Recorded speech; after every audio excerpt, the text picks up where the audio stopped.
Waalaikumsalam warahmatullahi wabarakatuh. Selamat siang. Ya.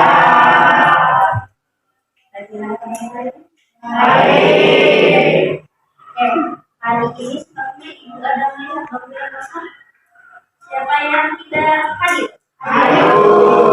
Ada surat. Ikut sama Bu Ayu atau pulang lagi? Ya, jadi hari ini Ibu ingin mengatakan kalian punya kebiasaan sehari-hari tentang kegiatan ajaib atau kegiatan ajaib yang sering kalian ucapkan ke orang. Kalau berbuat salah harus mengucapkan maaf. Satu. Yang masih ya, keduanya iman, ketiga ya. Jadi ingin membuat 3 kalimat ajaib ini bisa berlaku jadi kebiasaan kalian di kelas. Tapi sebelum itu kita SDG dulu supaya kalian lebih semangat ya. Ya. Mana Ibu janji buat permainan, jadi nanti 3 kata ajaib ini kita bentuk dalam permainan saja ya. Jadi hari ini SDG-nya ikuti Ibu. Ingat pernah nggak sama kalian ya?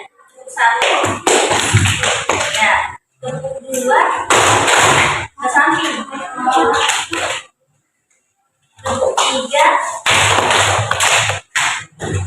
1 2 3 paham ya? Cukup 1 cukup 2 cukup 3 cukup 4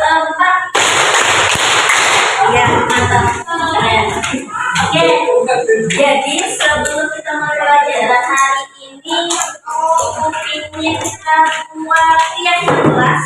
Kalau kalian biasanya dengan guru lain itu keyakinan kelasnya ada dengan guru ini dengan Ibu untuk mata pelajaran. Oke, keyakinan kelas itu supaya kita merasa nyaman. Kayak kamu merasa nyaman di kelas. Misalnya saat ingin bertanya angkat tangan. Oke, kedua, saat orang berbicara dilarang memutus, memotong. Nah, sekarang Ibu akan membagikan lembaran dari kalian satu-satu. Kira-kira keyakinan kelas apa yang kalian harapkan di kelas saat pembelajaran dengan Ibu? Ya, hanya satu orang satu keyakinan. Misalnya tadi saat diskusi aktif atau nanti selesai pembelajaran tepat waktu. Jadi kita kira-kira yang membuat kamu merasa aman, nyaman saat belajar dengan Ibu itu apa? Nanti kita sebutkan bersama-sama. Oke, ada yang ditanyakan? Bisa dibaginya sedikit ya. Belakangnya satu orang.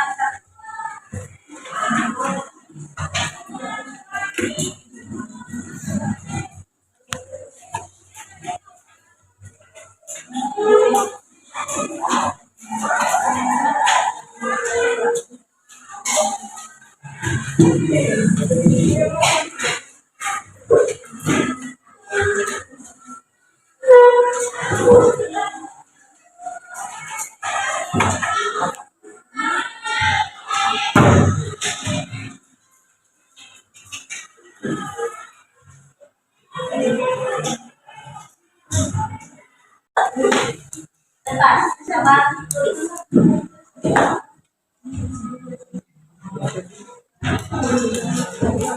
Iya.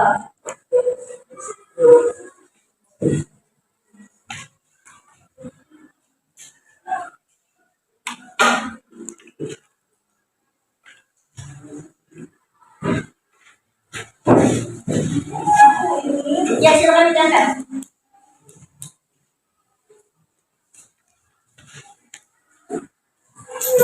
Oke, dan dua temanmu.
Oke, sudah semua? Oke, jadi keyakinan buat kita hari ini adalah nomor 1. Coba aja ya. Ketika keluar aman, nyaman, dan tenang saat bersama ibu. Kalau terjadi tidak berisik, berarti apa? Ukurannya, bahasanya tidak berisik. Kelas tidak berisik, bahasanya yang lain ada enggak? Selain coba menghilangkan kata jangan dan tidak.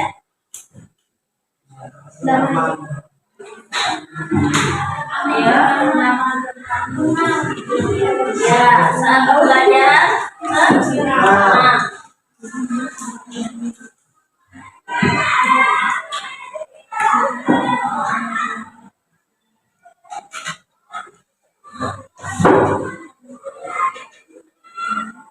oke, yang kedua, tidak ada yang mau ngobrol, sama ya, tenang ya. Suasana kelas tenang, kenyamanan saat belajar sama, tidak berisik. Mengumpulkan tugas tepat waktu. Setuju? Oke, kedua, mengumpulkan tugas.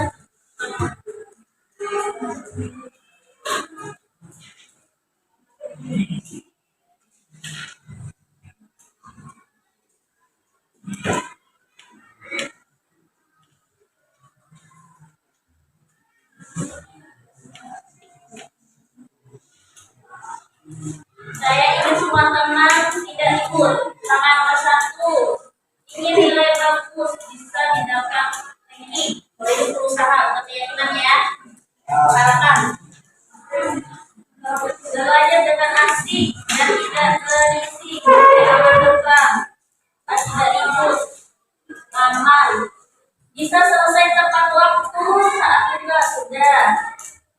Waktu tidak ikut. Ini kita sekolah.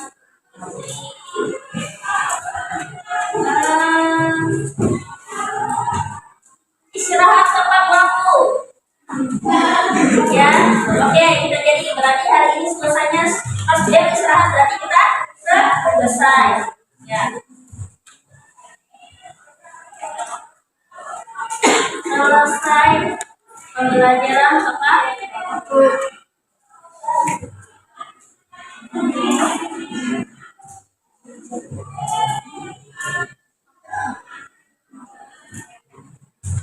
Oke.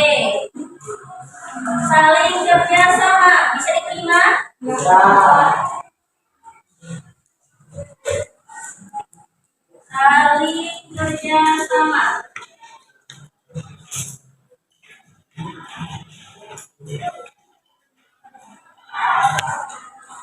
Ini suasana nyaman dan tidak berbicara. Ini aturan yang berisik. Berarti ditambahkan di sini saat ingin berbicara angkat tangan.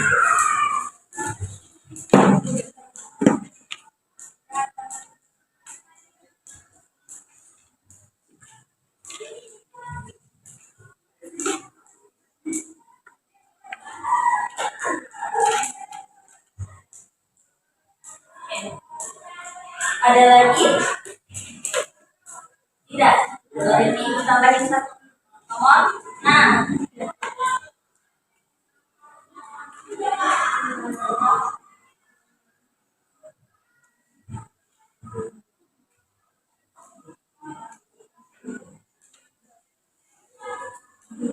Setuju nggak? Setuju.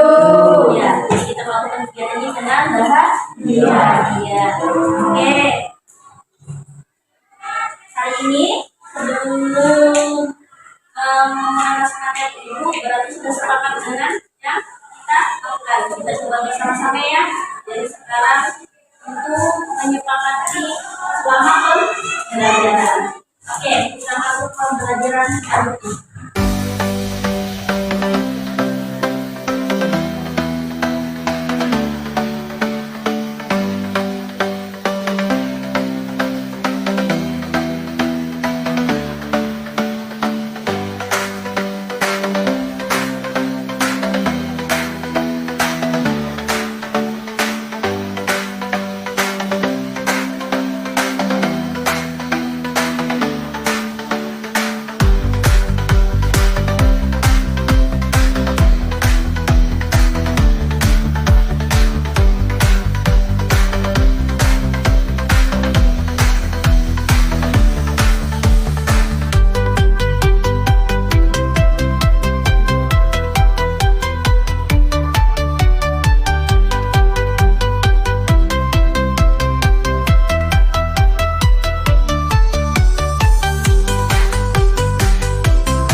Kita semua.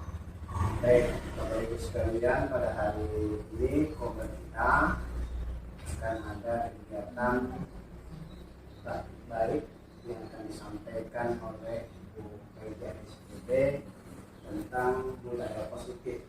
Untuk itu kita harapkan Bapak Ibu sekalian mengikuti dengan baik kegiatan ini. Semoga apa yang disampaikan nanti Ibu Kaida tentang budaya positif kita ambil pelajaran daripada penyampaian beliau. Baiklah, kita akan basmalah Bismillahirrahmanirrahim dan selanjutnya kepada Bu Faiza persilakan untuk menyampaikan materinya. Pada beliau kita persilakan. Assalamualaikum warahmatullahi wabarakatuh. Selamat siang. Terima kasih sudah meluangkan waktunya di siang hari saat saya pulang. Jadi kita santai aja ya Ibu, Bapak. Nggak usah terlalu karena saya juga baru belajar dapat informasi, dapat pengalaman. Jadi saya menyebarkan. Jadi kita bisa sama-sama belajar di sini. Ya, jadi hari ini saya mendapatkan pemahaman dan penerapan pengalaman budaya positif yang saya pelajari dari program guru penggerak saya di modul 1.4 kemarin. Jadi hari ini saya akan membahas tentang konsep-konsep inti budaya positif. Seperti itu. Nah, jadi konsep inti budaya positif ada 8, itu dari perubahan paradigma belajar, disiplin positif, ada nilai-nilai kebajikan, kebutuhan dasar manusia, motivasi perilaku manusia, fungsi kontrol, sampai segitiga restitusi. Mungkin ada beberapa yang sudah kita laksanakan di sekolah seperti kayak keyakinan kelas sudah pernah kita jalankan, bahkan keyakinan sekolah sudah kita jalankan di sini. Tapi mungkin ada hal-hal yang baru yang belum Bapak Ibu tahu tentang posisi kontrol guru atau disiplin positif seperti apa, atau nilai kerja seperti apa, atau praktek segitiga restitusi itu apa. Jadi saya ingin memberikan pemahaman sedikit agar bisa dipraktekkan ke depan pada siswa. Oke. Awal dulu pembelajaran dengan paradigma baru. Ya, pembelajaran dengan paradigma baru ini pendekatan inovasi berpusat pada siswa menerapkan pembelajaran berdiferensiasi dan mengembangkan keterampilan abad 21. Ya, seperti kita ketahui sekarang anak-anak sudah lebih ke arah teknologi gadget gitu. Jadi pembelajaran ini menyesuaikan murid sesuai dengan zamannya ya, generasi Gen Z. Jadi diharapkan dengan pendekatan ini dapat mempersiapkan nanti individu bisa membentuk karakternya, kompeten di kesehariannya atau melakukan tugas-tugas di sekolah dengan berpikir kritis. Dan diharapkan nanti kontribusinya sendiri saat dia di kehidupannya sehari-hari bisa terlaksana seperti itu, dengan adat yang baik, dengan sopan santun yang baik seperti itu. Oke, nih miskonsepsi tentang teori kontrol. Apa yang Bapak Ibu lihat dari gambar saya? Wayang. Kabel-kabel itu. Kabel-kabel.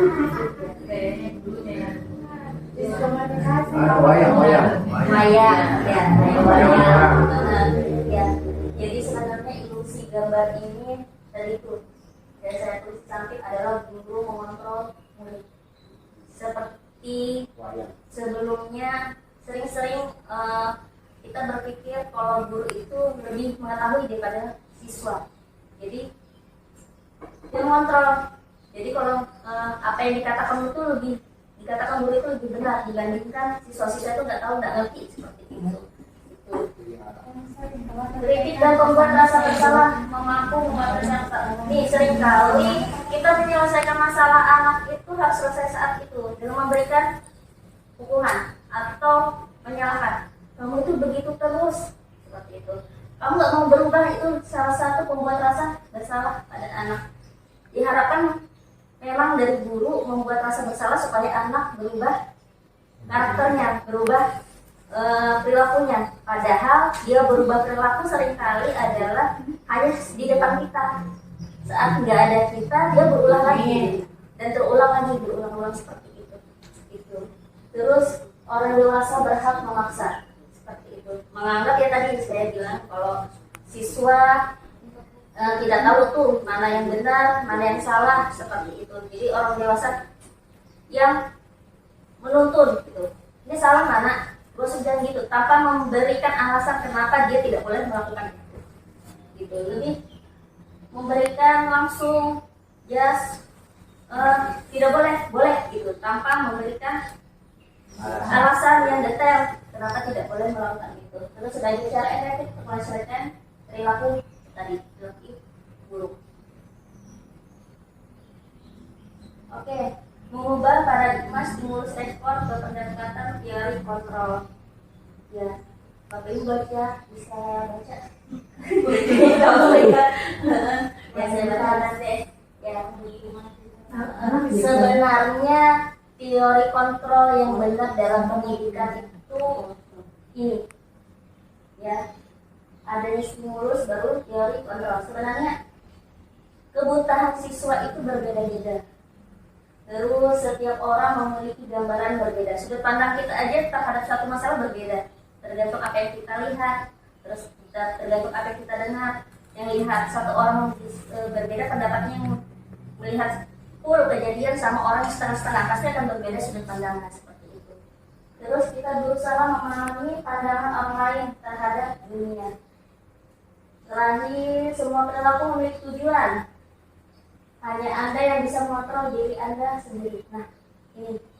Jadi, kita tidak bisa membuat siswa mematuhi apapun yang kita hendaki.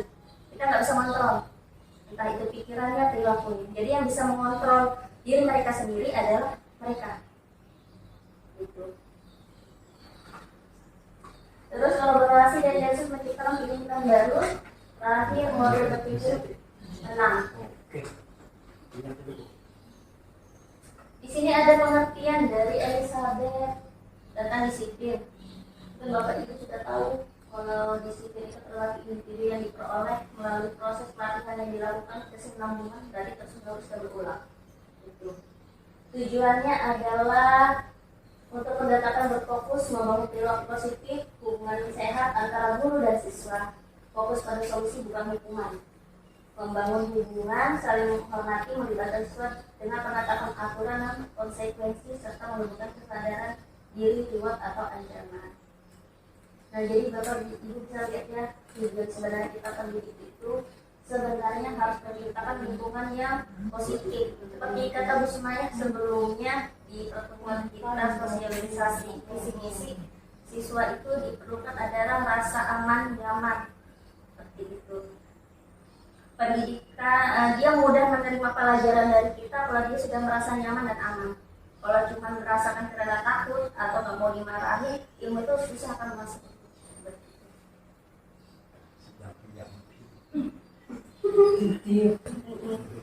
Ini adalah nilai kebajikan. Nah, sebenarnya ada 6 Bapak Ibu nilai kebajikannya. Cuman saya ngambil 3 karena dari 6 itu 3 yang sudah kita aplikasikan di kurikulum sekolah kita. Yang pertama profil pelajar Pancasila P5 sudah kita laksanakan kan. Yang itu PYP ini kita dalam sopan santun itu sudah masuk ke dalam situ. Keterampilan hidup dan skill biasanya dalam pelajaran ke dalam school seperti itu. Jadi nilai-nilai ini sebenarnya secara tidak langsung sudah kita laksanakan, cuman mungkin tidak tahu itu masuk dalam nilai kebajikan yang mana. Nah, 5 kebutuhan dasar manusia.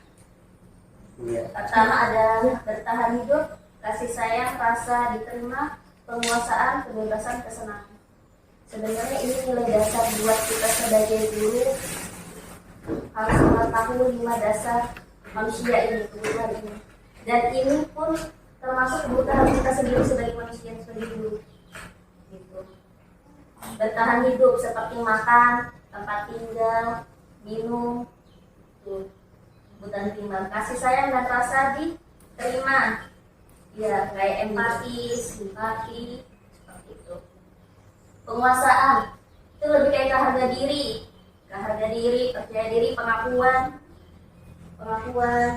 Terus kebebasan. Nah, ini yang lagi kita jalankan adalah kebebasan melalui keyakinan keyakinan sekolah. Itu salah satu kita memenuhi kebutuhan dasar manusia.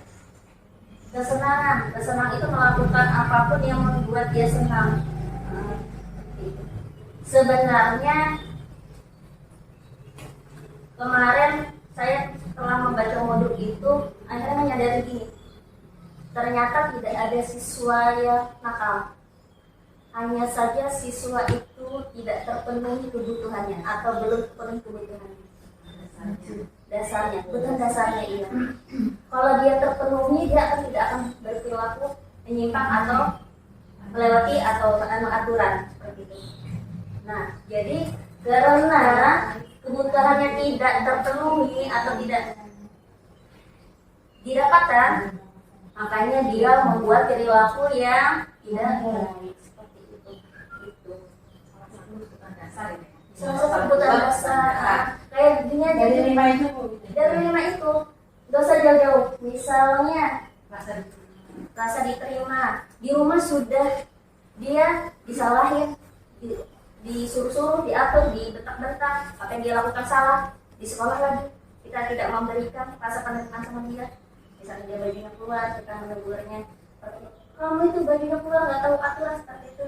Bukannya tambah double ya jadinya rasanya tidak diterimanya. Jadi dia merasa ada perasaan tidak terima sudah di rumah, tidak diterima lagi di sekolah.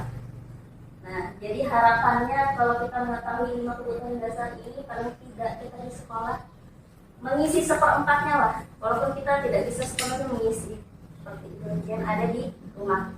Walaupun saya bilangin kebutuhan dasar anak-anak itu sebenarnya harusnya di rumah seperti itu. Tapi tetap saja kita sebagai guru bagaimana membuat sekolah kalau di rumah tidak diterima, di sekolah lari-lari. Jadi dia tidak akan lari ke mana-mana. Itu harapan. Ya. Maafnya saya gugup. Saya gugup. Iya. Motivasi perilaku manusia ini ekstrinsik dan intrinsik. Kalau X berarti dari luar, kalau ins berarti dari dalam. Iya. Nah, tujuan budaya positif ini sebenarnya supaya dia mempunyai motivasi intrinsik.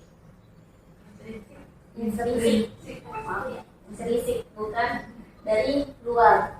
Kalau dia dari luar berharap motivasi dari luar, saat dia tidak menerima motivasi itu, dia akan berulang. Jadi akan tidak ada perubahan. Tapi kalau dia dari dirinya sendiri, nah tanpa dari imbalan dari orang lain, tanpa dia melihat itu hukuman atau peraturan tidak boleh, dia tidak akan melakukannya. Jadi perlunya yang sekarang menjadi tantangan kita adalah bagaimana membiasakan siswa memiliki motivasi dari dalam diri, bukan dari luar.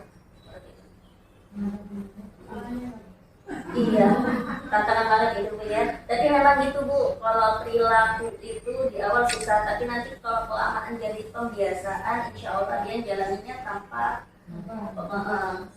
sudah aneh.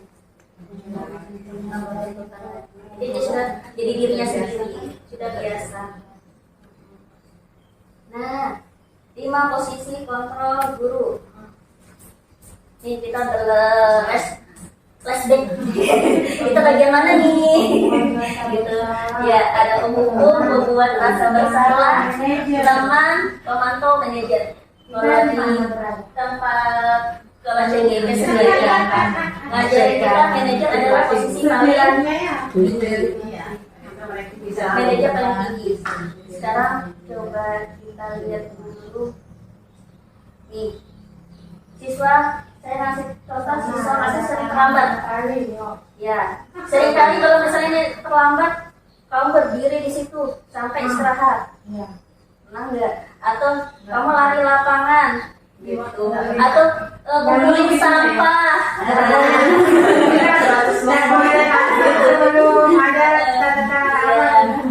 Jadi kalau untuk siswa yang kebal, ini ada beberapa siswa yang kebal kan. Paling besok disuruh ngumpul sampah. Kalau yang atlet suka berlari, dia baik dia lari dapat masuk kelas gitu. Terus ada pembuat rasa bersalah. Berapa kali kamu beritahu kamu selalu mengecewakan bapak. Dia lebih membuat rasa bersalah ke siswa gitu.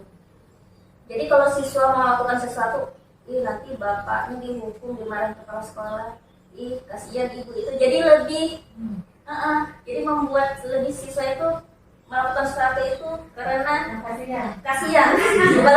Dia kasihan sama gurunya. Kalau muridnya muncul itu urusannya bapak sama ibu. Urusannya. Ya. Nah, posisi teman. Nah, ayolah bagaimana sih kamu kemarin kamu sudah janji sama bapak, gitu. Tapi diulang lagi kan. Nah, seperti itu. Ini posisi teman. Jadi kayak menganggap sesuatu dia melakukan itu gak apa-apa gitu. Tapi jangan diulangi lagi ya, bahasanya seperti itu sih bahasa sederhananya gitu. atau posisi pemantau. Karena kita sering itu nggak lupa. Yang mana Bu? Yang pemantau. Oh pemantau. Kalau nanti tadi kamu nggak pikir nanti istirahat. Iya. Berarti kalau pemantau ini Bu, Ibu mendekati level manajer. Kenapa saya bilang level manajer? Karena kita sudah menanamkan dia tahu nggak konsekuensinya, aturannya. Kalau dia melakukan itu, dia tahu nggak konsekuensinya apa ke depan, terus apa yang harus dia jalani seperti itu. Itu. Jadi kita sebagai guru tidak juga terlalu sebagai teman kalau bersahabat nggak bisa nanti kehilangan wibawa atau terlalu galak. Nanti dia jangan takut sama kita. Gitu. Jadi kalau posisi pemantau ini saya bilang lebih ke tegas gitu. Tapi kalau lebih hebat lagi dan saya juga masih belajar ini adalah tim manager. Ini perlu ekstra. Saya bilang ya. Karena seringkali siswa kalau ditanyain solusinya apa yang bisa kamu lakukan, terus perbaikanmu apa, itu dia nggak tahu. Mandek. Kayak pas ditanya begitu udah. Iya, jadi seringkali terserah ibu saya juga peraturan. Nah, ini PR kita yang besar. Seperti apa pertanyaan? Iya.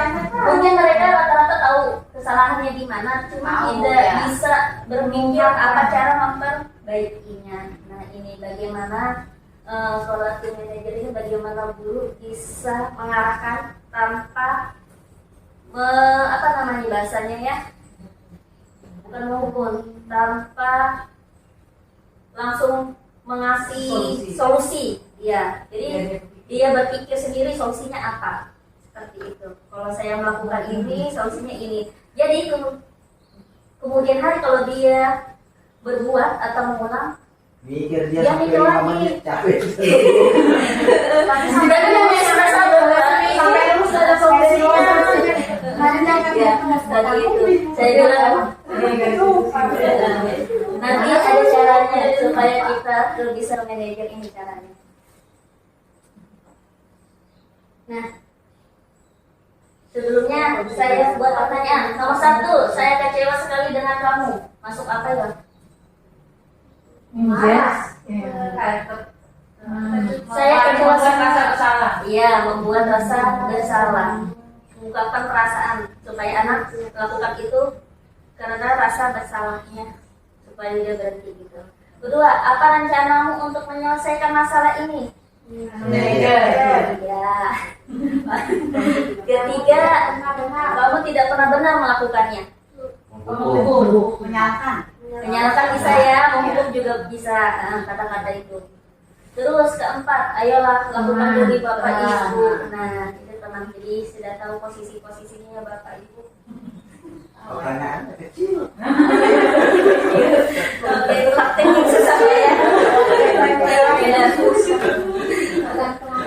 Oke, keyakinan kelas. Nah, dari 5 kebutuhan itu, dari tadi posisi itu, salah satunya supaya kita bisa mencapai nilai manajer adalah belajar dari keyakinan kelas. Keyakinan ini bukan hanya wali kelas, tapi setiap kita guru pembelajaran. Jadi di awal pembelajaran berdifferensi itu kita mengajak siswa membuat aturan. Di awal pembelajaran. Nah, di awal pembelajaran itu bukan aturan dari kita, tapi kira-kira dari siswanya sendiri. Dari siswanya, dia nyaman kondisi kelas seperti apa, seperti itu. Apakah siswa yang aktif, apakah dilakukan tepat waktu. Karena kalau kita ngajar, kalau saking asiknya lupa waktu, mungkin ini nanti kalau pelajaran berikutnya, ini evaluasi buat kita selesai tepat waktu, berarti kita harus lihat jam gitu. Pelajaran tepat waktu selesainya. Oke, terus kalau saat temannya diskusi, ini kita ngajarin ada positif lagi. Saat bertanya, angkat tangan, itu bisa dimasukkan ke dalam keyakinan kelas. Hal-hal yang kecil seperti itu sebenarnya bisa jadi pembiasaan buat murid-murid. Gitu. Jadi ditanamkan dari pembelajaran gurunya dulu dalam kelas. Nah, keyakinan kelas adalah nilai-nilai ada prinsip yang ingin ditanamkan ke kehidupan bersama seluruh keluarga.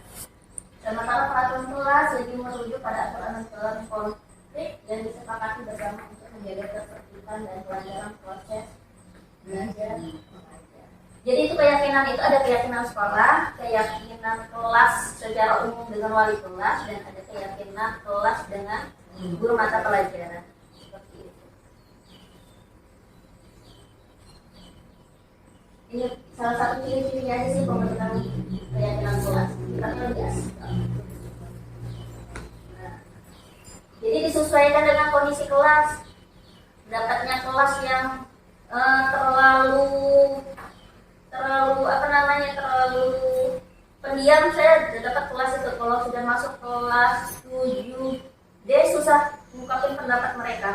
Jadi perlu keyakinan kelas, misalnya setiap orang harus menyampaikan pendapatnya, setiap orang harus aktif. Itu maksud supaya tadi disesuaikan dengan kondisi kelasnya.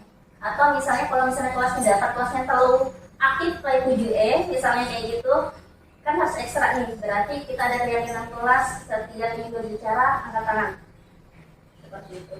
Hal-hal yang seperti itu sebenarnya secara nggak langsung membantu siswa memahami batasan-batasan mana yang harus dilakukan sama enggak saat pembelajaran.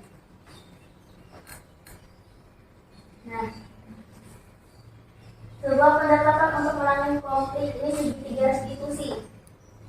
Nah, kita belajar segitiga restitusi ini tadi kayak apa sih caranya untuk praktik jadi manajer lewat segitiga restitusi. Sebuah pendekatan untuk menangani konflik atau pelanggaran di sekolah dengan cara konstruktif memperbaiki hubungan. Hasilnya dengan mandiri bertanggung jawab, terdiri dari sama mandiri supaya dia berpikir sebagai menyelesaikan masalahnya seperti apa, terus tanggung jawab ke depannya dia terhadap perilakunya supaya menjaga tidak mengulangi kembali. Kayaknya gambar hilang dari komentar. Cari pasar tengah. Ini ada gambarnya benar. Jaringan hilang, jaringan ya. HP saya dipakai.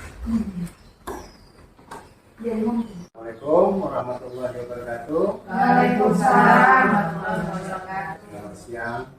Selamat kita semua. Baik, Bapak Ibu sekalian, pada hari ini kita akan ada kegiatan baik yang akan disampaikan oleh Bu Kaija SPB tentang budaya positif. Untuk itu kita harapkan Bapak Ibu sekalian mengikuti dengan baik kegiatan ini. Semoga apa yang disampaikan nanti Ibu Kaija tentang budaya positif kita ambil pelajaran daripada penyampaian beliau. Baiklah, kita akan basmalah. Bismillahirrahmanirrahim. Dan selanjutnya kepada Bu Kaija, persilakan untuk menyampaikan materinya. Pada beliau, kita persilakan. Assalamualaikum warahmatullahi wabarakatuh. Selamat siang. Terima kasih sudah meluangkan waktunya di siang hari saat saya pulang. Jadi kita santai aja ya Ibu, Bapak, nggak usah terlalu karena saya juga baru belajar istilahnya baru belajar, dapat informasi, dapat pengalaman. Jadi saya menyebarkan itu, jadi kita bisa agar kita bisa sama-sama belajar di sini. Ya, jadi hari ini saya mendapatkan pemahaman dan penerapan pengalaman budaya positif yang saya pelajari dari program guru penggerak saya di modul 1.4 kemarin. Jadi hari ini saya akan membahas tentang konsep-konsep inti budaya positif. Seperti itu.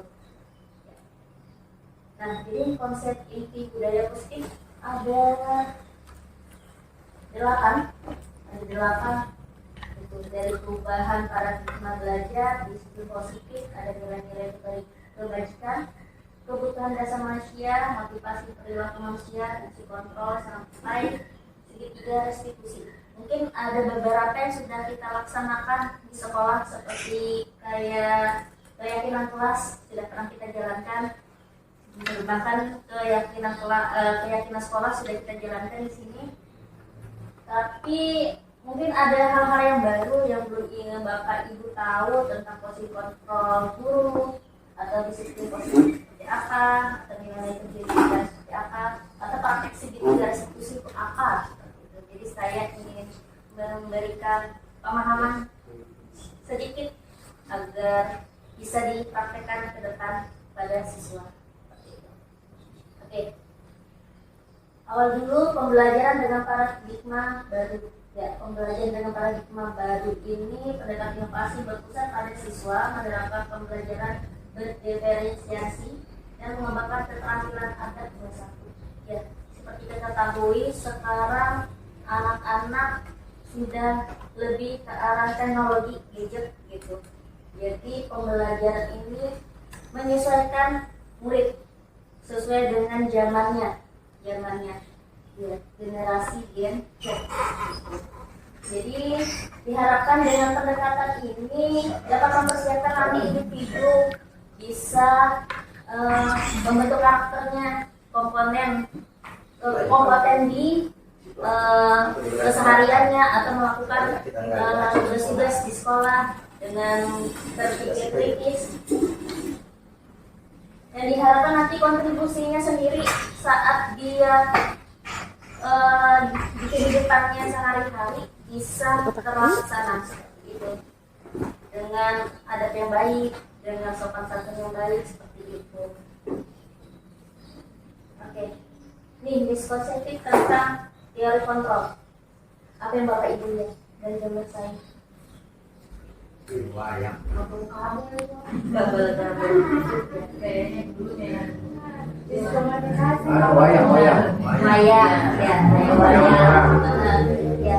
Jadi sebenarnya ilusi gambar ini dari itu yang saya tulis cantik adalah guru mengontrol murid.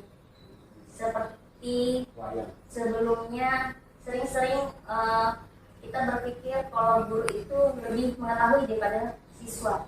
Jadi dia mengontrol. Jadi kalau apa yang dikatakan guru itu lebih benar dibandingkan siswa-siswa itu nggak tahu, nggak ngerti seperti itu. Kritik dan membuat rasa bersalah, mampu membuat rasa. Nih seringkali kita menyelesaikan masalah anak itu harus selesai saat itu dengan memberikan hukuman atau menyalahkan. Kamu itu begitu terus seperti itu. Kamu nggak mau berubah, itu salah satu pembuat rasa bersalah pada anak. Diharapkan memang dari guru membuat rasa bersalah supaya anak berubah karakternya, berubah perilakunya. Padahal dia berubah perilaku seringkali adalah hanya di depan kita. Saat nggak ada kita, dia berulang lagi dan berulang seperti itu. Gitu. Terus orang dewasa berhak memaksa seperti itu. Menganggap ya tadi saya bilang kalau siswa tidak tahu tuh mana yang benar, mana yang salah seperti itu. Jadi orang dewasa yang menuntun gitu. Ini salah mana? Gue sudah gitu, tanpa memberikan alasan kenapa dia tidak boleh melakukan itu. Gitu. Lebih memberikan langsung tidak boleh gitu, tanpa memberikan alasan yang detail kenapa tidak boleh melakukan itu. Terus sebagai cara efektif menyesuaikan perilaku tadi lebih buruk. Oke, mengubah paradigma stimulus respon ke pendekatan teori kontrol. Ya, Bapak Ibu baca, bisa baca. Ya saya baca nanti. Ya, sebenarnya teori kontrol yang benar dalam pendidikan itu ini, ya. Adanya stimulus baru teori kontrol. Sebenarnya kebutuhan siswa itu berbeda-beda. Terus setiap orang memiliki gambaran berbeda. Sudut pandang kita aja terhadap satu masalah berbeda. Tergantung apa yang kita lihat, terus tergantung apa yang kita dengar. Yang lihat satu orang berbeda pendapatnya, yang melihat full kejadian sama orang setengah-setengah pasti akan berbeda sudut pandangnya seperti itu. Terus kita berusaha memahami pandangan orang lain terhadap dunia. Terakhir, semua perilaku memiliki tujuan. Hanya Anda yang bisa mengontrol diri Anda sendiri. Nah, ini Jadi kita tidak bisa membuat siswa mematuhi apapun yang kita kehendaki. Kita nggak bisa mengontrol, entah itu pikirannya, perilakunya. Jadi yang bisa mengontrol diri mereka sendiri adalah mereka. Gitu. Terus kolaborasi dan Yesus menciptakan pikiran baru. Terakhir model berpikir menang. Di sini ada pengertian dari Elizabeth tentang disiplin. Dan Bapak Ibu sudah tahu kalau disiplin itu adalah individu yang diperoleh melalui proses pelatihan yang dilakukan kesinambungan dari terus-menerus dan berulang. Itu.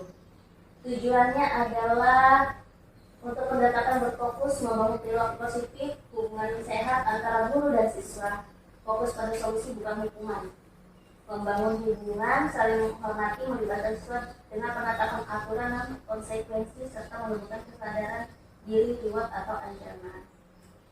Nah, jadi Bapak Ibu bisa lihat ya, tujuan sebenarnya kita pendidik itu sebenarnya harus menciptakan lingkungan yang positif. Seperti kata Bu Sumaya sebelumnya di pertemuan kita sosialisasi visi-misi, siswa itu diperlukan adalah rasa aman, nyaman. Seperti itu. Pendidikan, dia mudah menerima pelajaran dari kita kalau dia sudah merasa nyaman dan aman. Kalau cuma merasakan karena takut atau nggak mau dimarahi, ilmu itu susah akan masuk.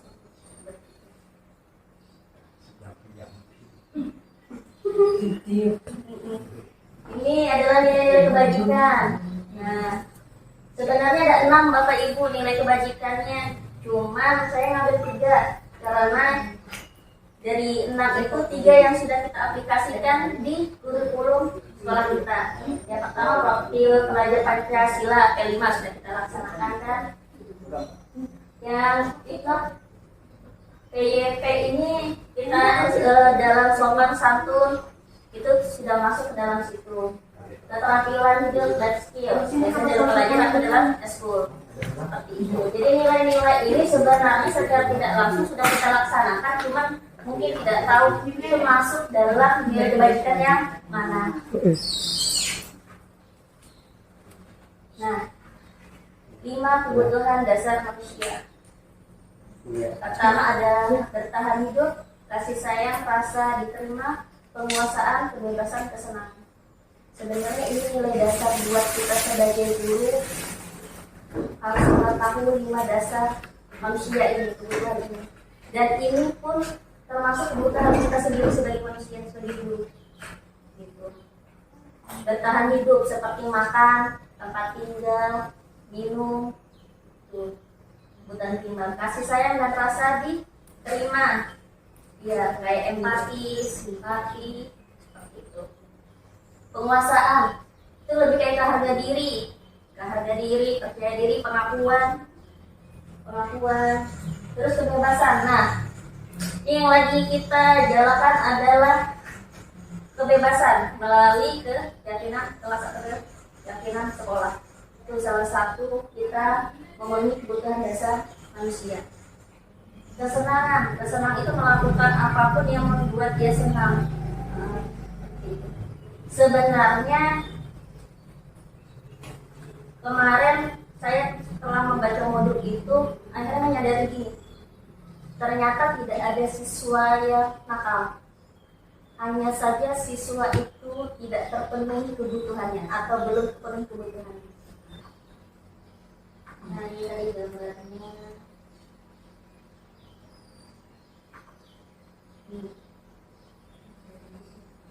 Kelihatan ya, bisa lihat baca nanti ya.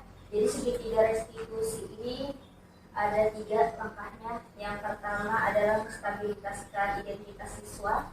Yang kedua itu adalah validasi tindakan yang salah.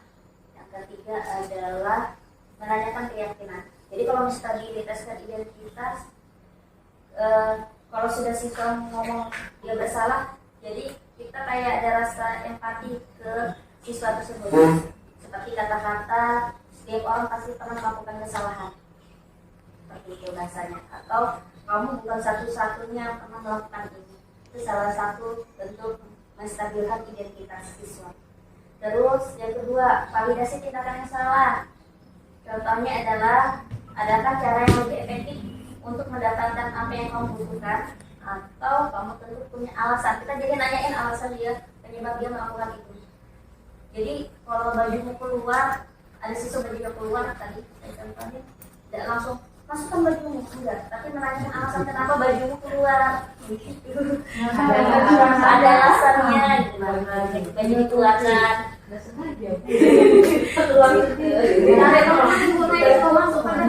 kalau sudah kita validasi tadi, validasi tindakan rasa salahnya, kita tanya keyakinan sama dia. Nah, ini proses tidak menanyakan keyakinan.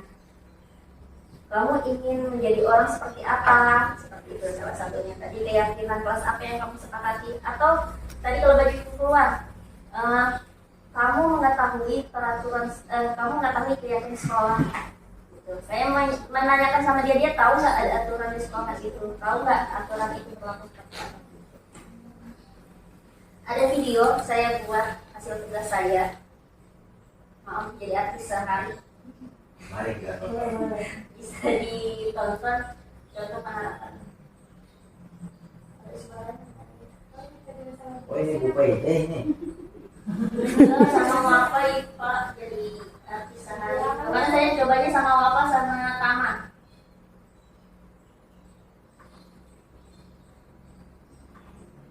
Dengan kostum berbeda saya berapa?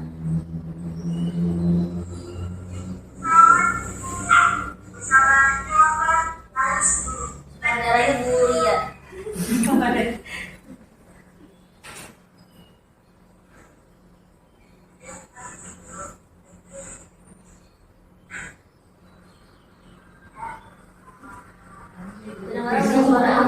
Kenapa itu masalah apa? Jadi diskusi tadi.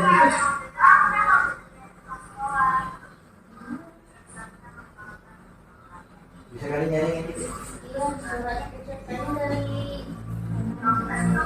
Saya dari punya saya sudah nyari 100%. Harusnya memang gitu. Dari Kita pakai sound yang luar. Son kan? Sana son mana? ada kabusan. Itu son. Komputer di komputer. Oh iya, belakang komputer juga. Tahu saja. siapa yang buat Jadi Ya, jadi ini saat contoh kasus saat dia menggunakan sepatu berbeda. Sepatu putih kita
pasti kamu punya alasan mengapa melakukan.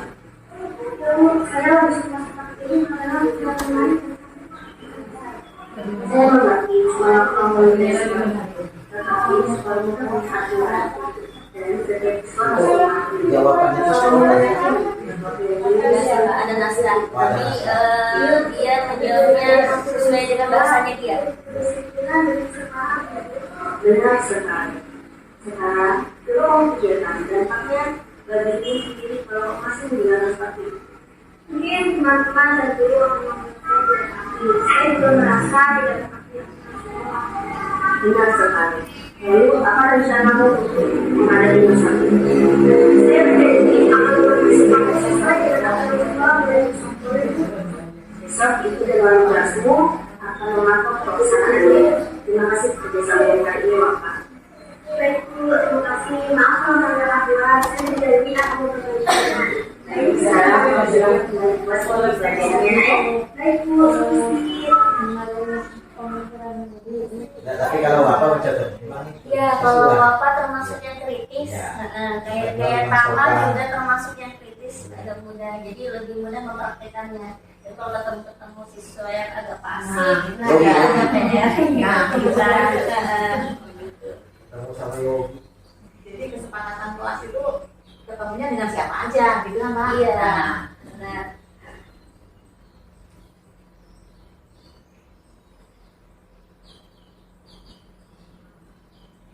Ya, terakhir Bapak Ibu.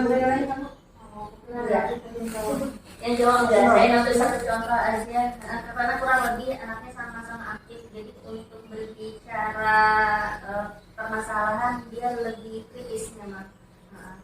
Lebih. Memang kalau misalnya yang tidak aktif ini memang membutuhkan waktu dan harus pengarahan lebih ekstra. Tapi tadi satu, kita jangan memberi solusi duluan. Biar dia berpikir. Kalau kayak gitu dia nggak belajar untuk berpikir. Ya, penutup dari saya. Ini kesimpulannya, budaya positif sangat penting untuk menciptakan lingkungan yang optimal dan mendukung perkembangan siswa secara menyeluruh. Guru berperan krusial dalam mempelopori, membangun dan menjaga budaya positif di sekolah demi keberhasilan akademik dan pembentukan karakter yang kuat pada siswa. Mungkin itu Bapak Ibu dari saya. Terima kasih untuk meluangkan waktunya buat saya di depan tampil. Amplop tadi buat 100.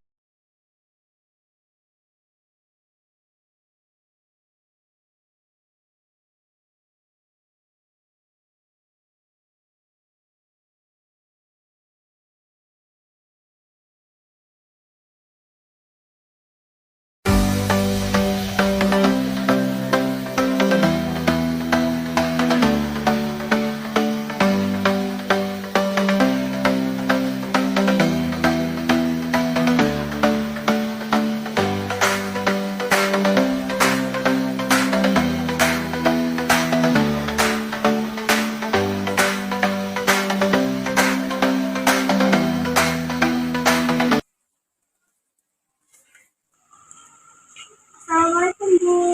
Waalaikumsalam. Ya Bapak, mari masuk dulu. Baik, baik Bu.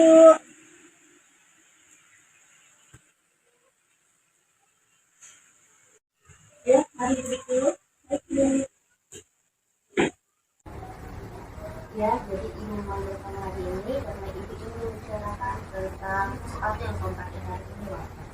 Iya Bu, maaf, status saya memang beda warnanya dengan dianjurkan sekolah. Satu-satunya akan melakukan ini Bapak, tapi ibu ingin mencari solusi atas masalah ini. Baik Bu. Pasti kamu punya alasan mengapa melakukan itu. Iya Bu, saya lebih suka seperti ini karena sangat menarik dan cantik seperti saya. Saya mengerti mengapa kamu menyukai seperti itu, tetapi sekolah kita punya aturan dan setiap siswa harus mematuhinya. Apa kamu meyakini bahwa keyakinan di sekolah kita baik untuk semua? Iya Bu, tujuan adanya aturan di sekolah itu untuk kedisiplinan dan kesetaraan. Benar sekali. Sekarang, coba kamu pikirkan dampaknya bagimu sendiri kalau kamu masih menggunakan seperti itu. Mungkin teman-teman dan guru akan menganggap saya tidak aktif. Saya juga merasa tidak mematuhi aturan sekolah. Benar sekali. Lalu, apa rencanamu untuk menghadapi masalah ini? Saya berjanji akan memakai sepatu sesuai dengan aturan sekolah mulai besok. Boleh Bu? Besok ibu dan wali kelasmu akan memantau pelaksanaannya. Terima kasih kerjasama yang hari ini, Bapak. Baik Bu, terima kasih. Maaf kalau melanggar aturan. Saya berjanji akan memperbaikinya. Baik, sekarang kamu silakan kembali ke kelas ikuti pelajarannya, Nak ya. Baik Bu, permisi.